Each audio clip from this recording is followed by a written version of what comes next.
La couture est une qualité hyper importante pour un vrai passionné de mode. Tu peux améliorer tes habits, reproduire des pièces et surtout renouveler tes vieilles sapes. Dans cette vidéo, je vais donc vous montrer comment passer d'un vieux pantalon cargo à une sacoche trop stylée avec un zip, des poches secrètes et une coupe vraiment magnifique.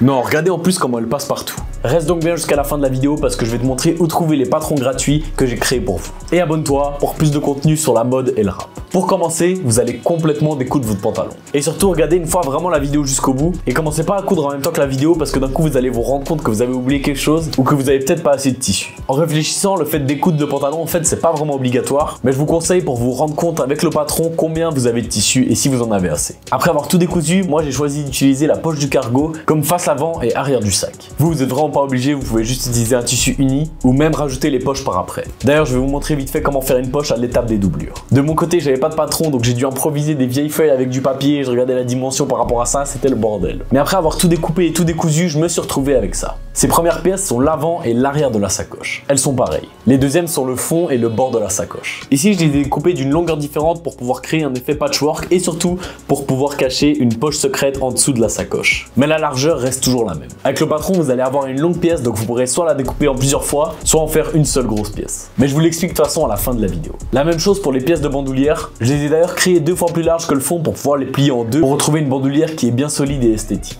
Et je l'ai aussi découpée en plusieurs parties différentes. Et pour finir, on retrouve les 2 poches secrètes que j'ai vraiment décousues dans les poches du pantalon. Ça, c'est pas obligatoire, mais si vous voulez vous faire plaisir, allez-y. Maintenant, let's go coudre tout ça. Mais avant ça, n'oubliez pas de liker la vidéo si vous kiffez et surtout de vous abonner. En fait, je suis beaucoup plus actif sur Insta et sur TikTok. Là-bas, je vous poste aussi des courts tutos pour par exemple élargir un pantalon ou aussi faire un short. Bref, d'abord vous allez lier les pièces d'une seule catégorie ensemble. Genre lier toutes les pièces du fond, toutes les pièces de la bandoulière. Pour le fond et le bord de la sacoche, il faut coudre les bords ensemble en mettant bien la face avant contre la face avant. Pour que quand tu l'ouvres, les coutures soient à l'intérieur de la sacoche. Et en plus avec la doublure, ça se verra pas au final. Dès que vous avez relié tout le fond de votre sacoche, vous allez prendre les bandoulières. Et commencez aussi par toutes les raccrocher ensemble en longueur. En gros, c'est la même technique qu'avant, toujours face avant contre face avant. Mais bon, je sais pas pourquoi j'ai filmé ça en vertical. Dès que c'est bon, vous allez lier cette longue pièce en deux, en laissant la face avant à l'intérieur. Et cousez une ligne tout le long de la bandoulière. Et je suis pas sûr du mot couser en vrai. Quand c'est prêt, retournez la pièce. Bon, je vous avoue que c'est très long de bien la retourner. Et si vous voulez rajouter une poche secrète comme moi, vous allez la découper à la largeur du fond et la coudre sur les bords pour pas avoir de trous. Et après, il faut coudre un côté de la poche au premier bout du tissu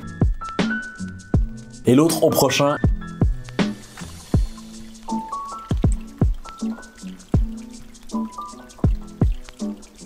Et après, vous allez les lier ensemble avec des petits points de couture dans les côtés, pour pas fermer l'ouverture qu'il y a entre deux.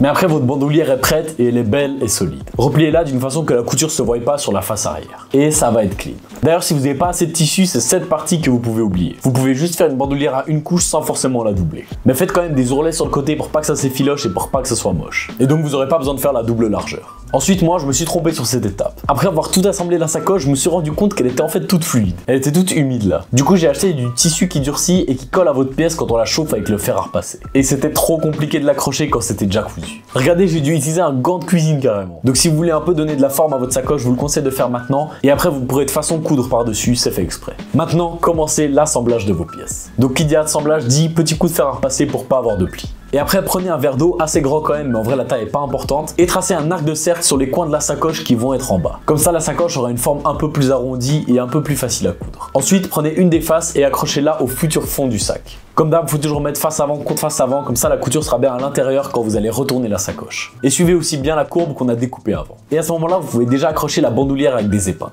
Déjà pour voir si la taille est adaptée, s'il faut accrocher plus bas, plus haut. Et surtout, c'est plus facile de coudre maintenant que quand la sacoche sera assemblée. Mais en gros, liez la bandoulière au fond du sac avec 2 coutures. Donc moi, j'ai pas forcément fait la plus belle couture, mais au moins ça tient. Donc si vous avez fait tout juste, la largeur de la bandoulière sera presque la même que le fond et ça fera une suite parfaite. Après, vous pouvez aussi le faire de votre manière et faire que la bandoulière soit la même pièce que le fond. Mais en vrai, je trouve ça un peu plus compliqué pour coudre après. Et hop, après avoir cousu la bandoulière, je vous laisse maintenant lier le fond à la face. Perso, j'ai fait juste une ligne classique, mais vous pouvez faire une ligne zigzag si vous avez envie. En plus, c'est bien pour pas que ça s'effiloche, surtout si vous faites pas de doublure à la fin. Et bien sûr, après que c'est accroché, faites la même chose avec l'autre face, comme ça vous aurez déjà la base de votre sacoche. Mais faites bien gaffe, vu qu'il y a déjà pas mal de trucs qui sont assemblés et que vous voyez pas forcément tout, de ne pas coudre par-dessus une autre pièce. Et ne jamais oublier la marche arrière, marche avant au début et à la fin. Dès que c'est fait, retournez là et découvrez la forme finale de la sacoche. Et voilà, c'est pas fini, mais vous avez déjà une bonne partie de prêt. Et en vrai je trouve ça motivant. Maintenant on passe à la dernière partie, la doublure et le zip. Bon bien sûr vous n'êtes pas du tout obligé de le faire, mais je vous le conseille fortement, ça rajoute tellement de charisme à votre création. Et en vrai à part coudre le zip, il n'y a vraiment rien de compliqué. Mais avant ça, si vous voulez rajouter quelques détails esthétiques au sac comme des boutons ou des boucles comme moi, faites-le maintenant parce qu'après vous aurez plus accès à cette partie. Moi j'ai utilisé ces petites pièces que j'ai trouvées sur le pantalon. Et maintenant allez chercher ou trouver du tissu pour faire une doublure. Et en fait vous devez reproduire une sorte de sacoche mais un peu plus petite que vous allez maintenant mettre à l'intérieur du sac. Donc comme avant, deux faces, un fond et moi j'ai rajouté une poche. Pour la coudre, faites un petit ourlet du côté où vous allez mettre votre main. Après essayez de la centrer et faites la couture aussi sur des petits ourlets pour bien que ça soit propre. Facile. Quand c'est fait, vous allez faire la même technique qu'avant. Découper avec le verre, assembler l'avant et le fond, toujours face avant contre face avant. Comme ça cette fois vous aurez les coutures à l'extérieur de la doublure vu qu'on va pas retourner la pièce. Mais elles seront cachées dans la sacoche. Dès que vous avez fait la même chose de l'autre côté, vous allez maintenant coudre le bord au zip. Attention, mettez bien le côté de la fermeture éclair à l'extérieur pour que quand vous la mettez dans la sacoche, on puisse s'ouvrir de l'extérieur quand même. Et ici aussi, je vous conseille de faire un petit pli à l'endroit de la couture du zip pour pas avoir de petits fils chiants qui dépassent. Hop, on coud ça des deux côtés, c'est facile. Dès que vous avez votre doublure avec le zip, faut faire un truc pour le rendre un peu plus esthétique, avec des petits carrés dessus. Mais je vous avoue que j'ai pas trop compris et que j'ai pas trop réussi, donc je vous conseille d'aller voir la vidéo de Ai et Pouim, de laquelle je me suis aidé pour faire ce zip. Ça parle de ce moment-là à partir de la 10e minute. Et je vous mets bien sûr le lien en description. Donc après ça, vous devez avoir ce résultat-là. Bon, moi, c'est un peu plus moche. Et pour la partie finale, vous allez avoir besoin des deux dernières pièces qui restent dans le patron. Vous allez coudre ces deux pièces aux faces de la sacoche, toujours avec la même technique, face avant contre face avant. Et au final, vous accrochez un côté au zip et l'autre côté aussi au zip.